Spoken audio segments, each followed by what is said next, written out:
Hi, Kurt Zimmerman, alcoholic. Thank you very much. That was very kind. Um, it's funny. I have a meeting at 4 o'clock there's a bunch of guys on this meeting that we meet on Tuesday at 4. And, I said I was going to cancel the meeting because we were going to talk at this meeting. And then I thought, no, I'm not going to cancel the meeting. I'm going to tap into these 6 guys and find out what we should talk about in this meeting tonight.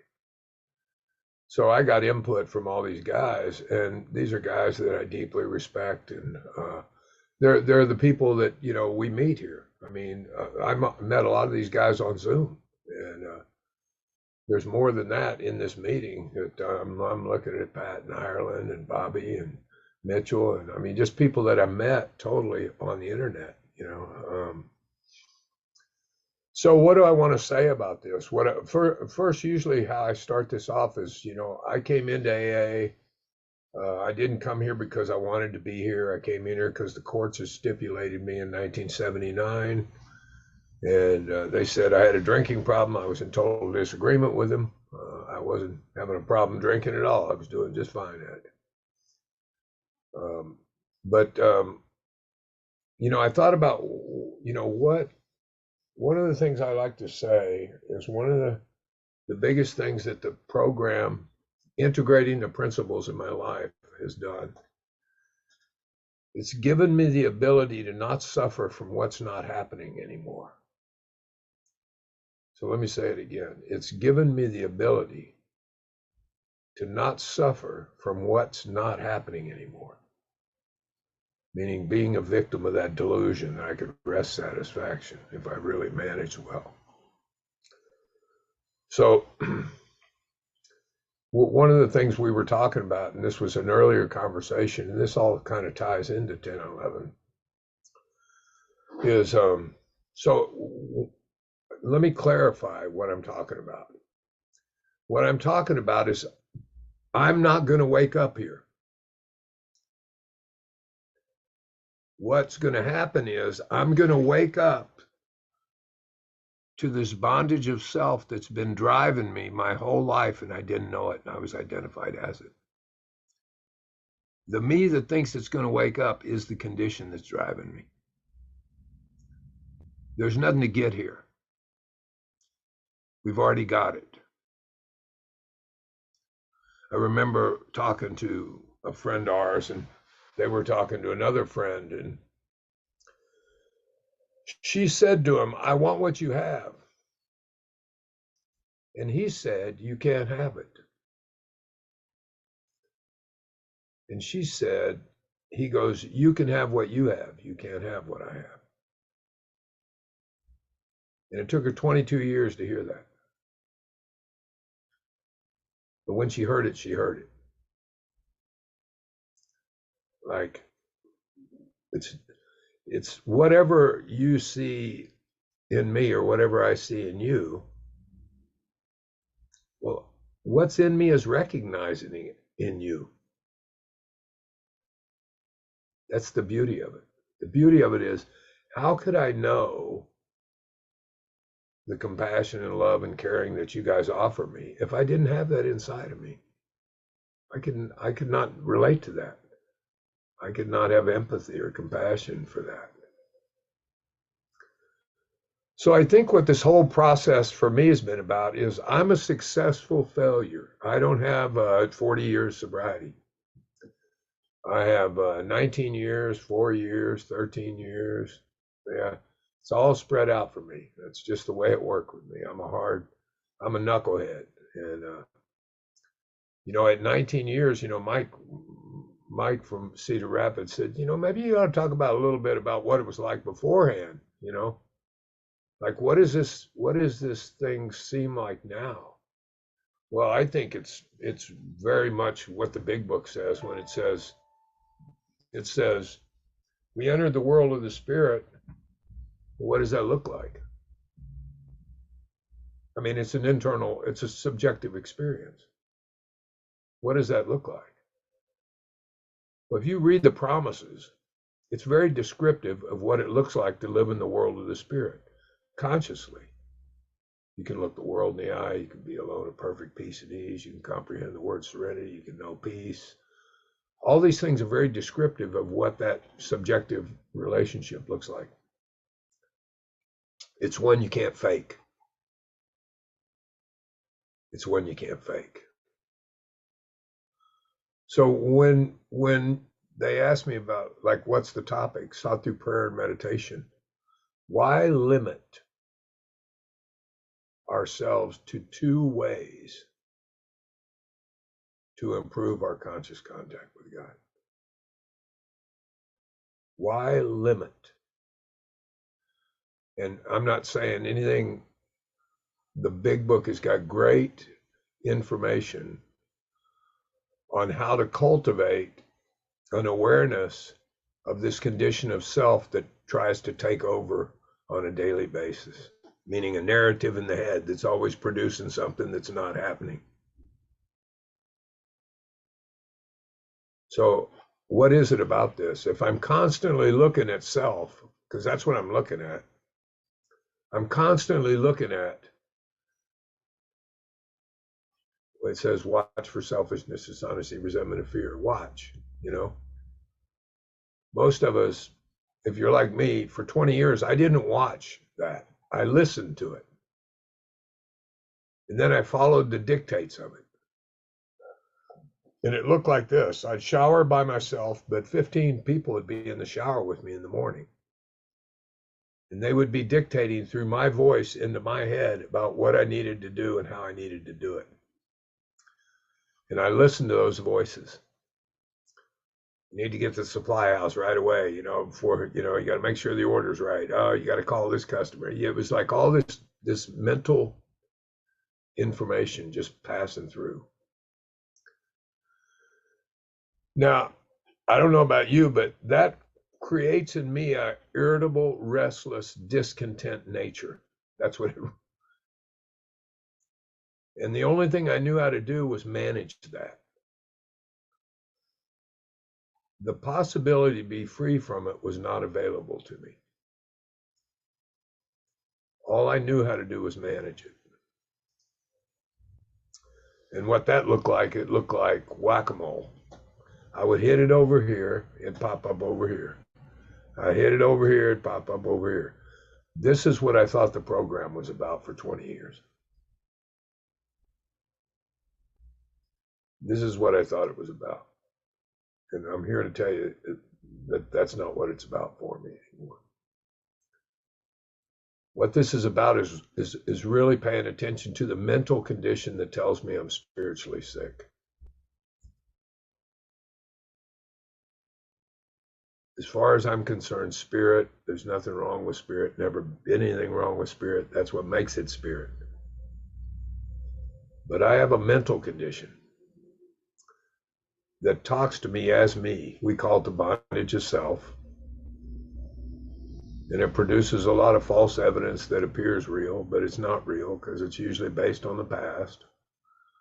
And that past usually influences the future. So I get these unconscious reactions to life. It's funny, Mitchell, we were talking in this meeting, and Mitchell had said, it's really funny because he was working with a newcomer, and he said, it's amazing how somebody can say something. And this was just dead on the money. How somebody can say something like, and the example was, can I use the example, Mitchell? Yeah. Is that okay? Yeah.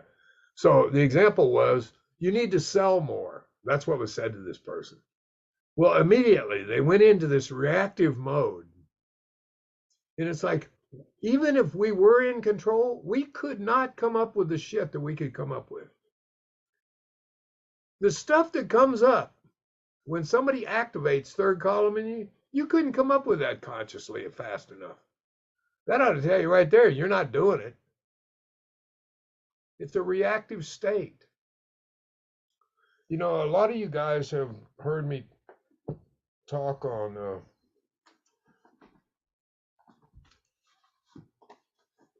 when I said why limit it to prayer and meditation, there's lots of different forms of prayer and meditation. Sitting by the beach in the morning, that's my deal.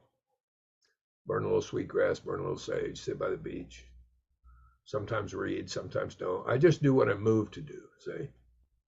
There's not a method behind it. And then there's some instructions in the book that I try to follow just because they say it's good advice. I know when I didn't follow them, I was drinking at 19 years, so I kind of like to stick close to that. And part of what it says is, see, this was the problem. I'm going to read this. I read it out of not Chuck C's book. Well, Chuck C's book's got a great thing in there too. And since we are talking about an 11th step, it opens the door for other stuff, right? It says, be quick to see where religious people are right. It doesn't say, be quick to see that religious people are right. Here's the difference between where and that. Listen, where,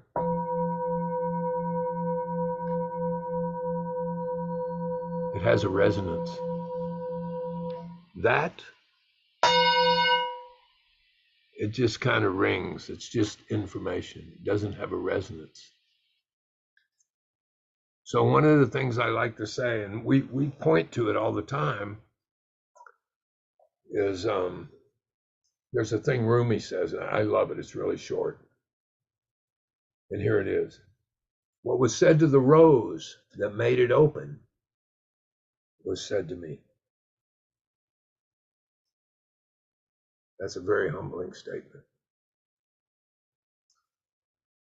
What was said to the rose that made it open was said to me. So how do we interpret that? How do we interpret?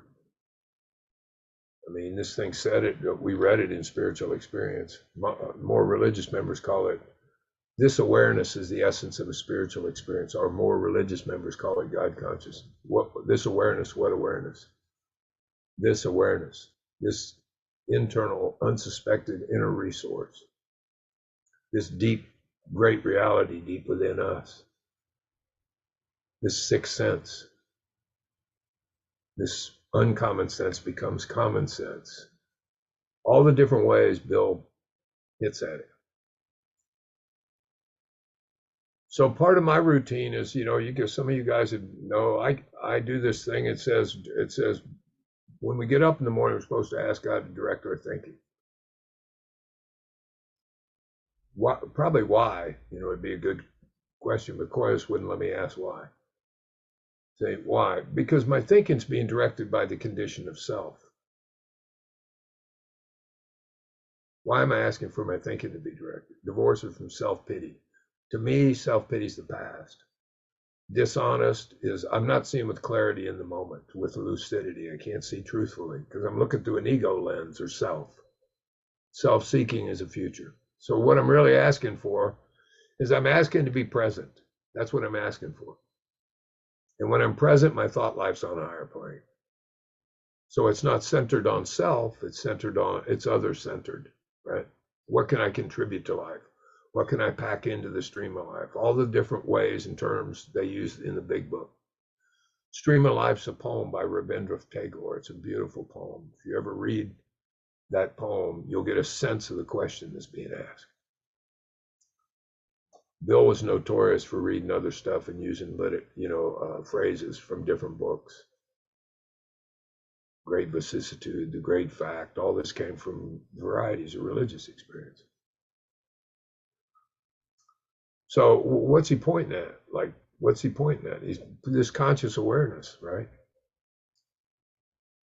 But I had to see what was driving me. There's a really great part in the book. It says, Dr. Bob had repeatedly tried spiritual means to resolve his alcoholic dilemma, but failed. But when Bill gave him the hopelessness of his condition, he was able to pursue this spiritual remedy with a willingness he hadn't been able to muster. Like that collapse. The Buddhists say, no mud, no lotus. Deeper the mud, the bigger the flower. See? All inclusive, never exclusive or forbidding. We don't regret the past nor wish to shut the door on it. We start to see how a lot of this stuff integrates into our experience.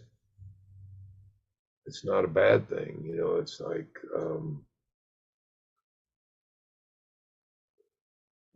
the meaning's put on it by me, right?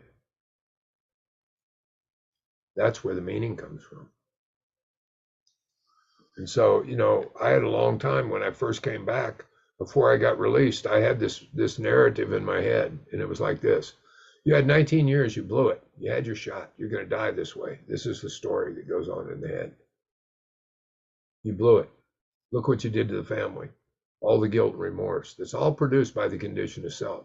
It's all produced, it's an effect. Self-pity, morbid reflection. It's all an effect of this condition of self. And for 19 years, I needed to manage my life with spiritual principles to find out that wasn't what was going on here. Because I wasn't really managing my life with spiritual principles. I was managing my life with my ego's interpretation of spiritual principles, which is very different.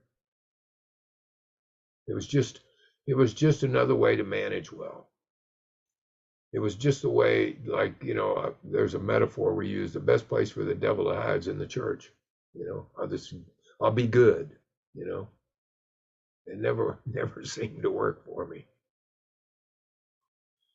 So that collapse was important. And in the same way that collapse is carried on through a daily reprieve, I'm consciously aware of the fact my life's been saved more than once. I'm consciously aware of the fact that the 3 times I tried to commit suicide, I was trying to kill the wrong self, and I didn't know it. I'm consciously aware of that. I was trying to kill the wrong self, and I didn't know it. And I just think, oh my God, that's not because I did something wrong. It's because it was a lack of information. It was a lack of depth of understanding. That's what it was about. So I always like to say that one of the best things that Koyos ever gave me, let me turn this thing off. It keeps going off. I thought it was off. Was the pause, the ability to pause. And I thought it was stupid when he told me to do it. And, you know, I thought, no big deal. Watch for agitation and doubt. No big deal. Till I tried to do it for a week. And then I didn't get a damn thing done because I was watching for agitation and doubt, and I was pausing all week long. And when I called him and I said, look, I failed the test. And he goes, what test are you talking about? And I said, the one you gave me about pausing. And he goes, that was not a test. He goes, the reason I told you to do that was so you could be aware of how much you're in self. And you don't even know it. There's a principle which is bar against all information, cannot fail to keep man in everlasting ignorance. That principle is contempt prior to investigation. We don't do that. We start from there. We don't even know it. We start from there. We don't even know it. When I came into AA and you guys were telling me what the disease was about, that's not what I was hearing. I wasn't hearing that. I was hearing my reference to the disease. Because what you were saying was you're powerless. And I was saying, oh shit, that means I got to white knuckle it the rest of my life. I'm not like you guys. See, I knew that I couldn't white knuckle it. It never worked. I had no experience with being released from a condition that I didn't need to manage. I had no experience with that. I had no experience with being released from a condition I didn't need to manage. Same way with self. I had no experience with that because that was the reality I lived in, sober 20 years. It never produced peace. It never produced serenity. It never produced the ability to see these things I was suffering from that weren't even happening. It couldn't produce that. I needed a higher thought life, or I needed, or however you want to say it. sixth sense. I needed some other way to perceive the delusion I was suffering from.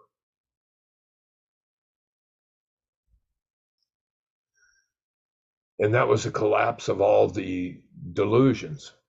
That was a collapse of that. And part of that was drinking at 19 years. So I would not wish that on anyone, except for I would wish it on everyone. Because it took me to a much deeper place with sobriety and AA and you guys. It totally took me to a different place with you guys.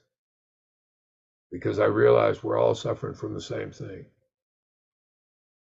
Just like the book said, I read it and read it, I never saw it. Being convinced that self, singular, one thing, one condition, self, manifested in various ways, Pat, Ali, me, Guna, various ways that defeats us.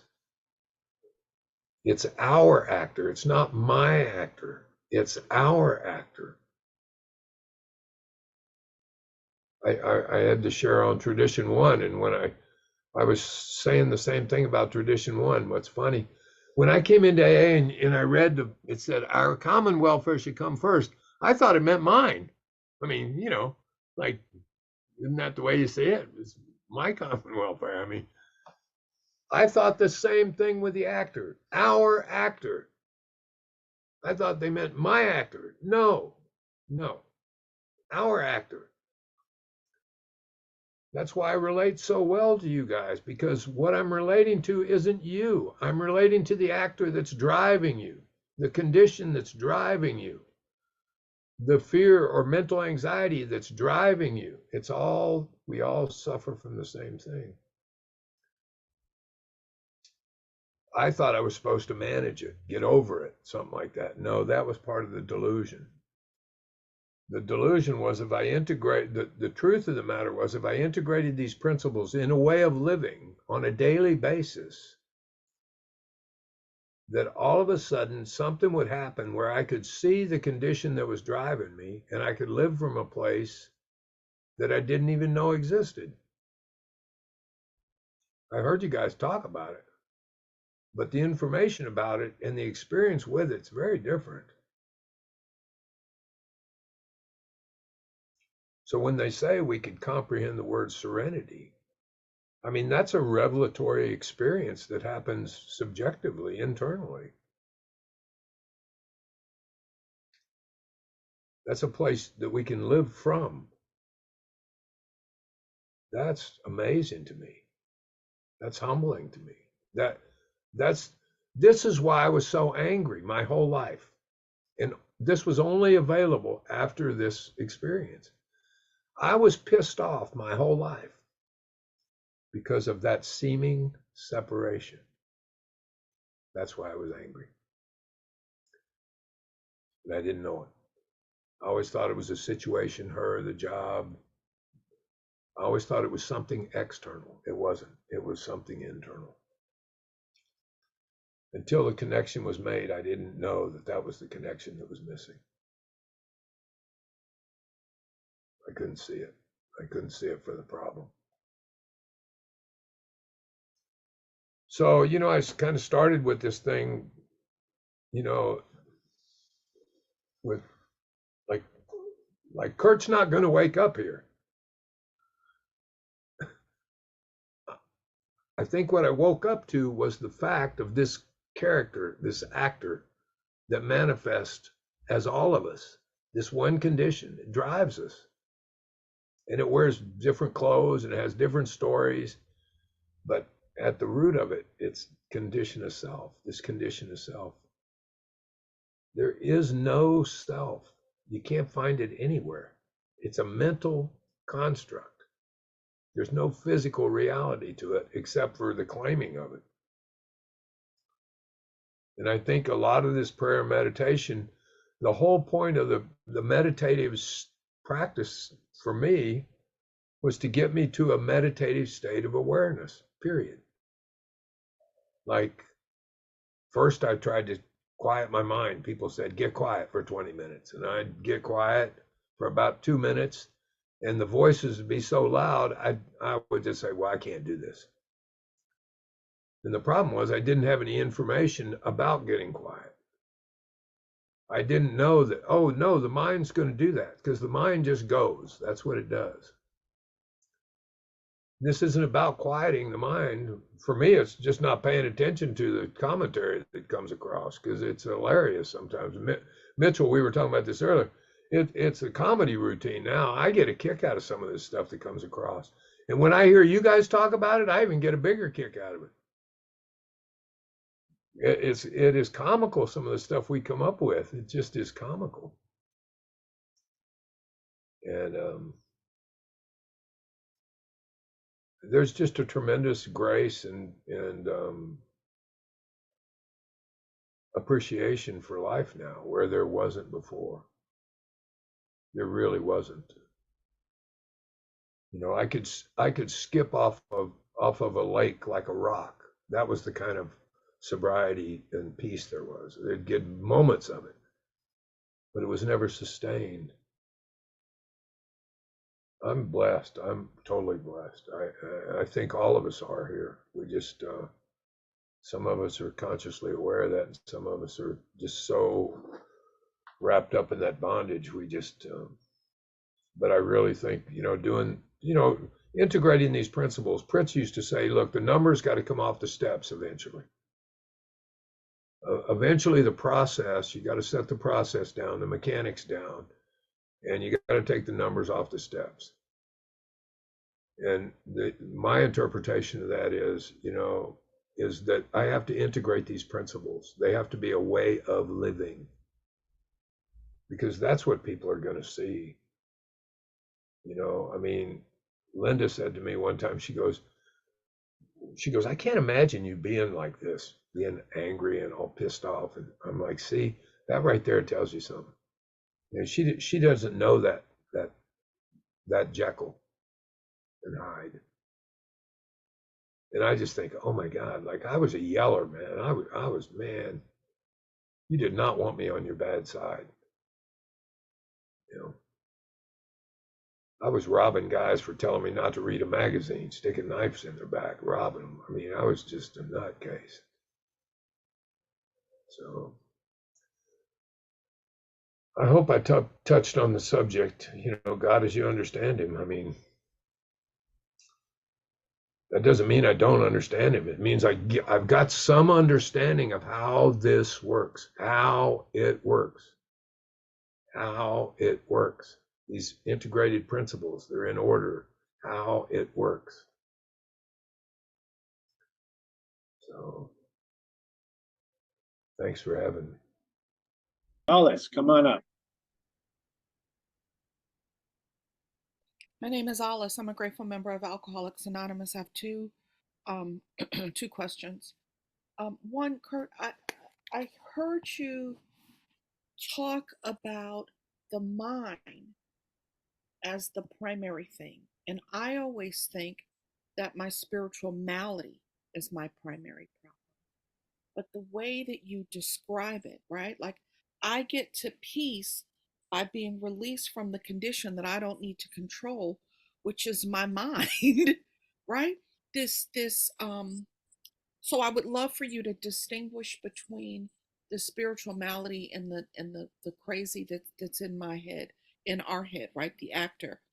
The second thing that I'd like to ask is, I know there are some people that you walk with, and if they're here, I would love to see them stump the speaker.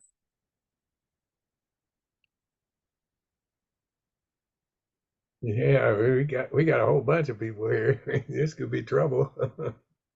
So so this always comes. This is just a view that I came to, and so you got to go back in the history of how this was written. This book was written from a Western Christian idiom. Okay, so we're gonna talk about duality here. Right, wrong, good, bad. So here's what I think, and this is just based on my experience. The spiritual malady doesn't have to do with the spirit. It has to do with the mental condition that tells me I'm spiritually sick. See, it was like this. I interpreted this in We Agnostics. When we became alcoholics, crushed by a self-imposed crisis, I interpreted that. I caused it. That's how I became alcoholic. I don't see it that way. I did in the beginning, and I think this is very stage specific. I think it's perfectly normal. I don't think it's wrong. So how I became alcoholic is this imposition of self that was on my shoulder or in my head. I could not get rid of. I couldn't drink it away. I couldn't make enough money. I couldn't be in the right relationship. I couldn't do enough self-worth projects to get out of that. So that's how I became alcoholic, is I drank. They gave me temporary relief from this irritable, restless, discontent condition, and eventually crossed a line that they talk about and don't talk about in AA, where I lost the power to choose whether I drink or not. So when I crossed that line, that's when I became alcoholic. So it's almost backwards. Because of the imposition of self, the condition I suffered from, I didn't know I suffered from because I thought it was me. I found a solution. The solution for me was Grey Goose on the rocks, preferably. And I would get a mimicked religious experience. That's what Jung said. I would get a sense of ease and comfort, very similar to the description of the promises. When I was drunk, I could look the world in the eye. When I was drunk, I lost my selfish and self-centered. I bought the whole round, the whole bar around. I could comprehend the word serenity. I knew peace. See, all these things weren't new, but they were very temporary. So that's how I would define that spiritual malady. I don't think there's anything wrong. I've talked to several people, Koyas and people like this, and it has to do with traditional, teachings, really. I believe I was born sacred. I don't believe there was anything wrong with me when I came out of the chute. I think the condition of self was learned. It was conditioning based on belief systems, old ideas, what I was told. Those were my old ideas that I needed to get rid of to discover something absolutely new. And the absolutely newness of it is the experience of it. It's the comprehending of the word serenity. It's the fear falling away, because it's not fear, it's mental anxiety.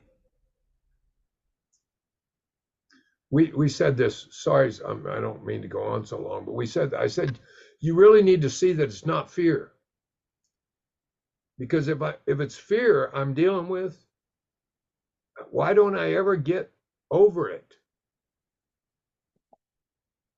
I'm not dealing with fear. Fear is an effect. It's a narrative, false evidence appearing real, that's produced in the head, and I believe it. I have faith. It's not fear. It's faith in a thought process that's fucking telling me a lie. It's faith. It isn't fear. I believe in the God of reason, what my head's telling me. And it's friggin' not even true. Oh my God, that's what's amazing about it. I'm not suffering from what's not happening anymore. Oh my gosh. That's all I ever wanted, drinking. I just wanted to be at home in my own skin. Yeah. Thank God. Yeah. Sorry, I get on a tangent. Right. Thank you, Aldous. Nanad, come on up, brother. Good to see you. Thank you, everybody. My name is Nenad, alcoholic. Kurt, I've never heard anybody speak as well as you. I'm so grateful to be here and listen to you. You have so much knowledge to pass on, and I thank you for your wisdom and kindness.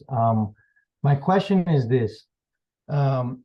so it's easy to recognize myself personally when things are going my way, when I'm getting what I want, that what this program is doing for me.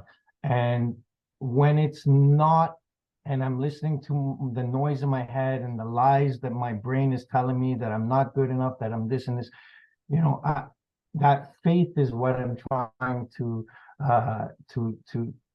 figure out. Like, when and how do you stay true to that faith and understand that my brain is lying, that my life isn't so bad, that it's not gonna end tomorrow, and that everything's gonna be okay, that I'm just blowing things out way out of proportion. That's my question. If there's any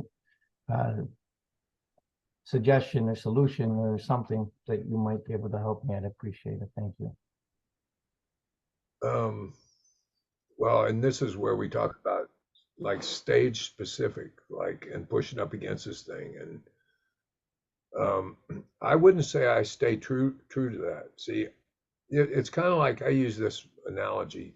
I remember when I was 12, I used to believe in Santa Claus. And I remember going outside and being really embarrassed when everybody was saying there was no Santa Claus. And I was like, yeah, but I just saw him on TV, like, dude. And I remember how embarrassed I was, right? And then I remember when I realized, keywords realized, it's used a lot of times in the big book. 4-step prayer, sick man prayer. It's used a lot of times, realized. When I realized that Santa Claus didn't exist, I didn't have to go back the next week and go, oh, he don't exist. It was a done deal.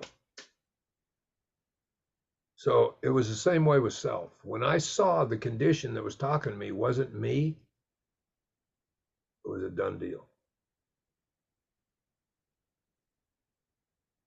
Now, that doesn't mean, does that voice come up? Yeah, not very much anymore, because nobody's listening to it, for one.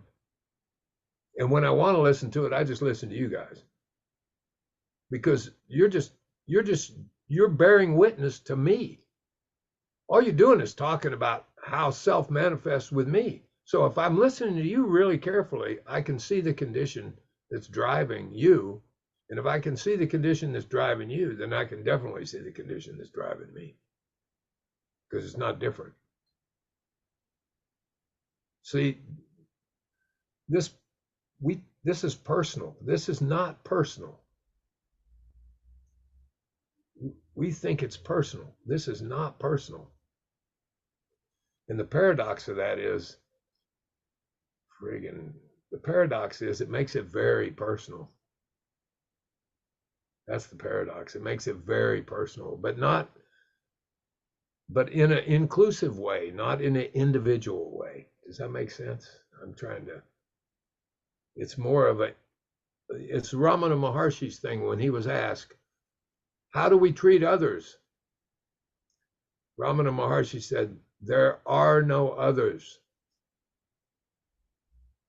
See, this is interconnectedness. This is my teachings of my native brothers when they say we pray for the 2-legged, the 4-legged, the winged ones, the creepy crawlers, the fish in the ocean. These are my relatives. They share the expression of God's will as a manifested being. They are in a divine expression of God's will as a manifested being. So are you. Thank you. Thank you, Nanad. Erica H., come on up.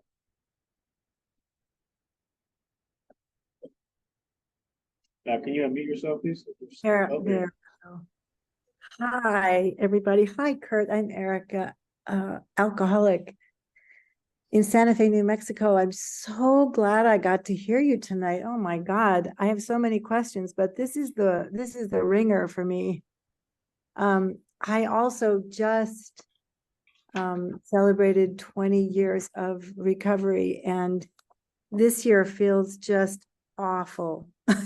Like the beginning of this year feels like, what do I actually believe? And the thing you said about that you cannot find, you can't actually find the self. What does that mean? What does it mean?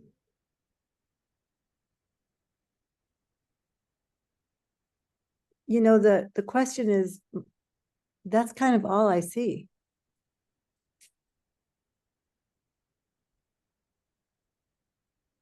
That's So what do you correct. mean when you say that you can't find the Well, self? that's great. See, that's all you see. That's useful information. I mean, when I say you can't find the self, what I'm saying is what physical reality does it have?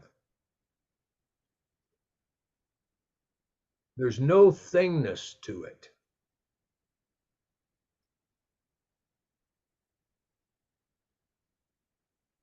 So if that's all I'm seeing, that's crucial because now I can see, if I can see it, I can't be it. If I can see the narrative in my head, like one of the guys said something earlier, he said, I'm aware of this voice, right? And what we tell the new guys is we say, look, when you become aware of it, there's a separation. Just like you're watching for this conditions of self and the 10th step, continue to watch. All you're watching for is the manifestations of self, selfishness, dishonesty, resentment, and fear. That's the manifestations of self. You're watching how self manifests, right? When you're watching, there's a separation. When you're listening, there's no separation. When you're listening, you're it. When you're watching, you're away from it. You can see it.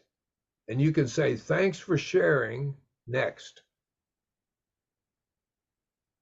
Just acknowledge it. It's the seeing of it that's the freeing of it. It's not the doing of it that's the freeing of it.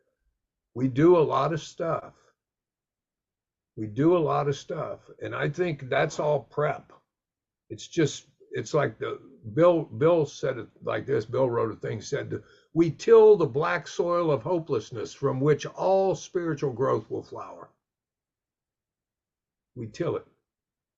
You're at a growth point. You already know that. You're 20 years sober. And this is what happens when Koya starts to talk about the seasons, and we talk about going into the different seasons. It's a great place to be, especially if you're aware of this.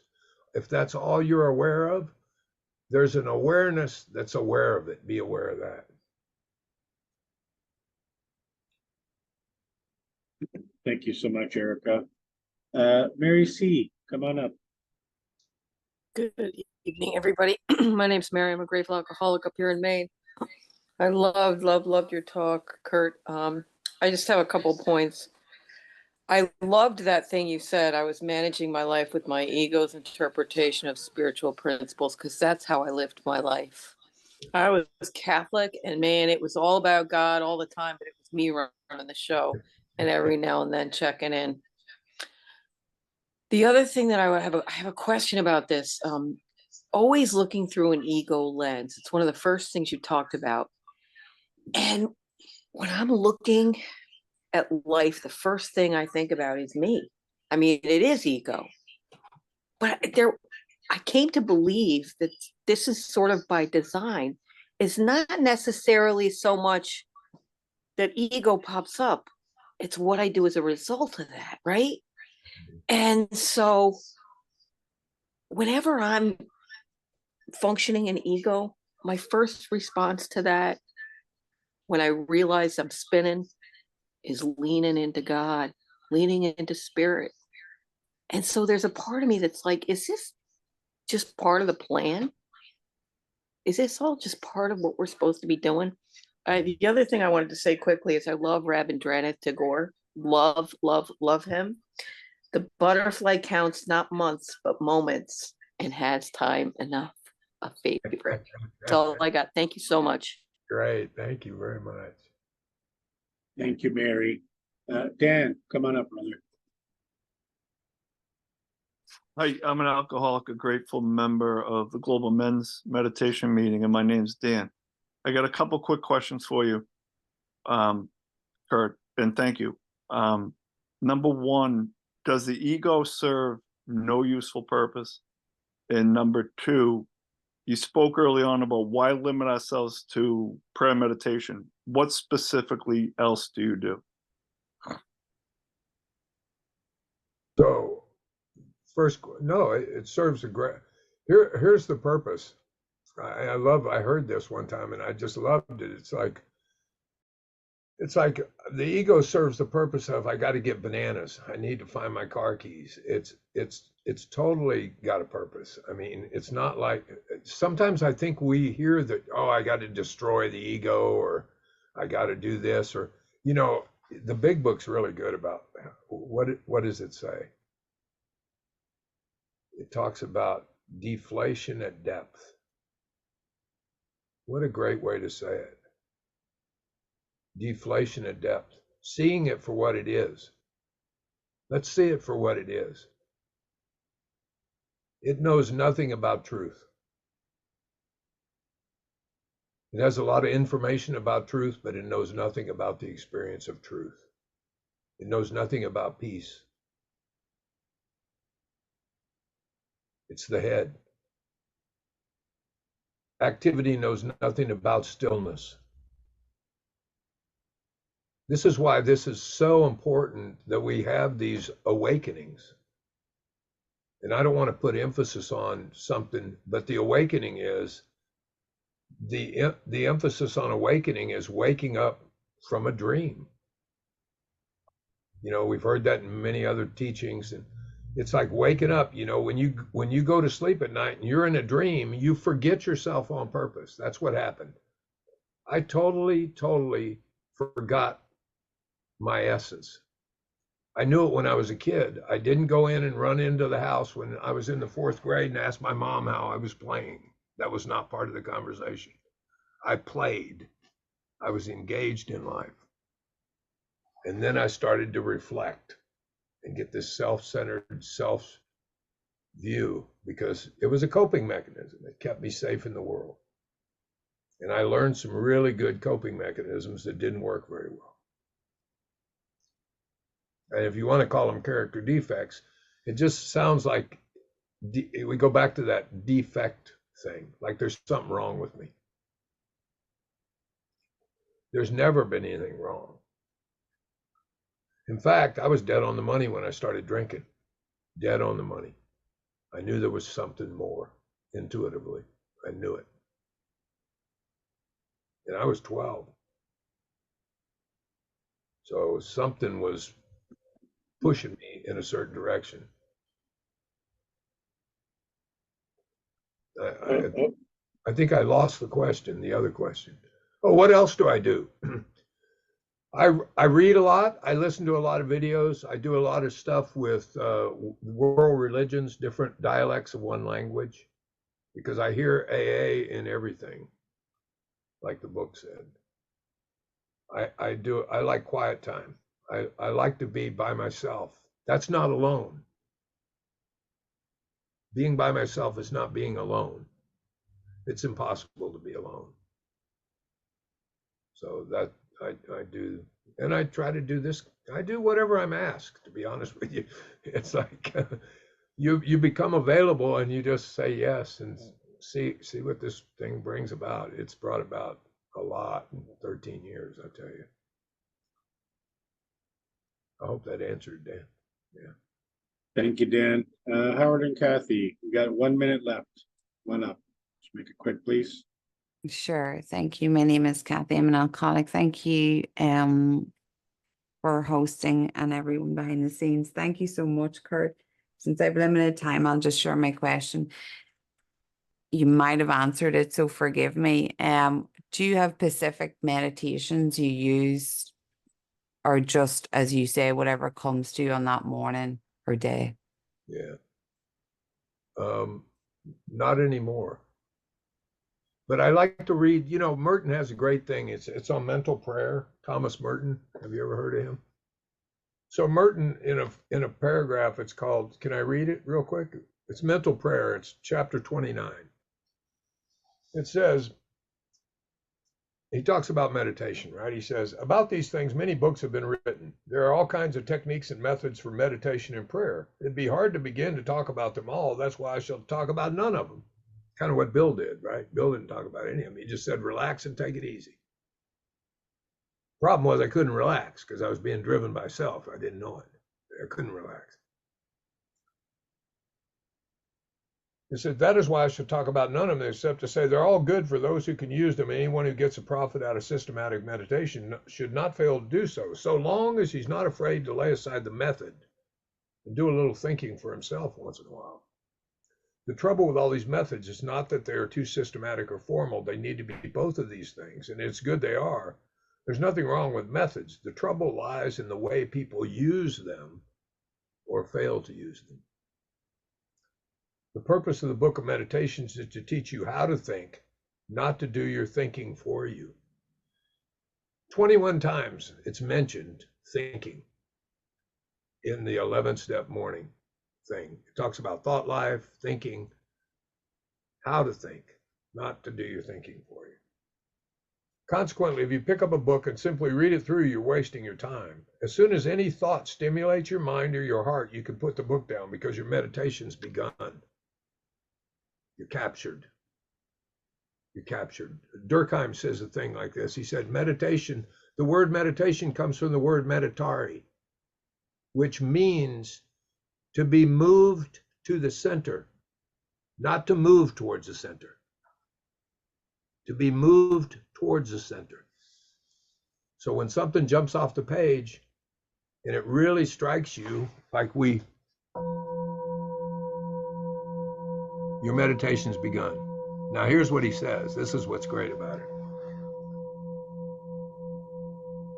To think that you are somehow obliged to follow the author of the book to his own particular conclusion would be a great mistake. It may happen that this conclusion doesn't apply to you. God may want you to end up somewhere else. He may have planned to give you quite a different grace than the one the author suggests you might be needing. So that resonates with me, that when I go to the beach, you know, I look at the ocean and I go, the ocean, the waves are not part of the ocean. No, the waves are not part of the ocean. The waves are an expression of the ocean, which is one thing, water. They are not part. That's separation. When I say they're a part of something, I'm saying they're separate from it. I'm not saying that. We are not part of this great reality. We are this great reality manifested as individuals. Thy will is being done right here, right now. It's happening. Through your expressions, through your language, through us talking, through us meeting. It's happening. It's that thing, the spiritual paradox is this: we need many paths to bring us to a place we never left, right here. Right here. Thank you, Kathy. This ends this question.